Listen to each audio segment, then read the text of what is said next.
the first covenant had regulations for worship and also an earthly sanctuary. A tabernacle was set up in its first room with a lampstand and the table with its consecrated bread. This was called a holy place. Behind the second curtain was a room called a most holy place, which had the golden altar of incense and the gold-covered ark of the covenant. This ark contained a gold jar of manna, Aaron's staff that had budded in the stone tablets of the covenant. Above the ark were the cherubim of the glory, overshadowing the atonement cover. But we cannot discuss these things in detail now. Holy, holy, holy, yeah. Holy, holy, holy, yeah. Holy, holy, holy are you God. Yeah. When everything had been arranged like this, the priests entered regularly into the outer room to carry on their ministry, but only the high priest entered the inner room, and that only once a year, and never without blood, which he offered for himself and for the sins the people had committed in ignorance. The Holy Spirit was showing by this that the way into the most holy place had not yet been disclosed, as long as the first tabernacle was still functioning. Yeah, this is an illustration for the present time, indicating that the gifts and sacrifices being offered were not able to clear the conscience of the worshiper. They are only a matter of food and drinking various ceremonial washings, external regulations applying until the time of the new order.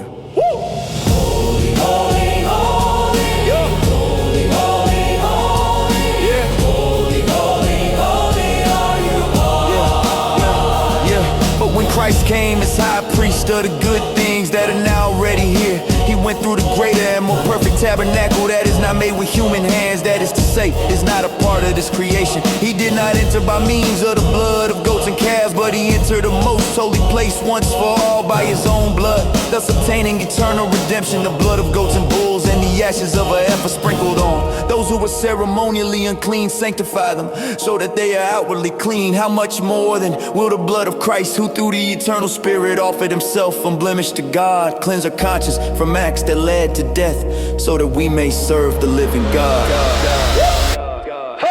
Holy, holy, holy, Yeah. holy, holy, holy, Yeah. holy, holy, holy are you God.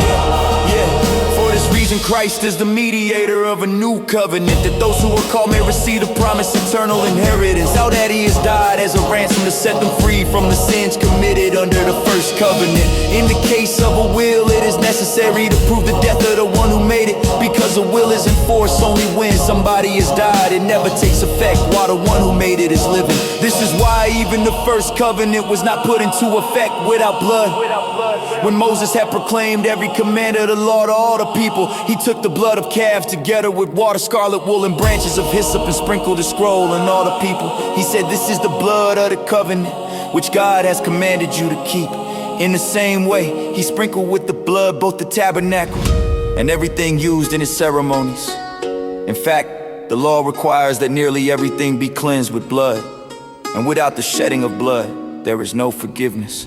Holy, holy, holy, Yeah. holy, holy, holy, Yeah. holy, holy, holy are you God.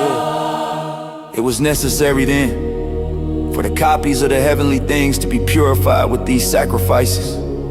But the heavenly things themselves were better sacrifices than these. For Christ did not enter a sanctuary made with human hands that was only a copy of the true one. He entered heaven itself now to appear for us in God's presence. Nor did he enter heaven to offer himself again and again, the way the high priest enters the most holy place every year with blood that is not his own. Otherwise Christ would have had to suffer many times since the creation of the world. But he has appeared once for all at the culmination of the ages to do away with sin by the sacrifice of himself, just as people are destined to die once and after that to face judgment.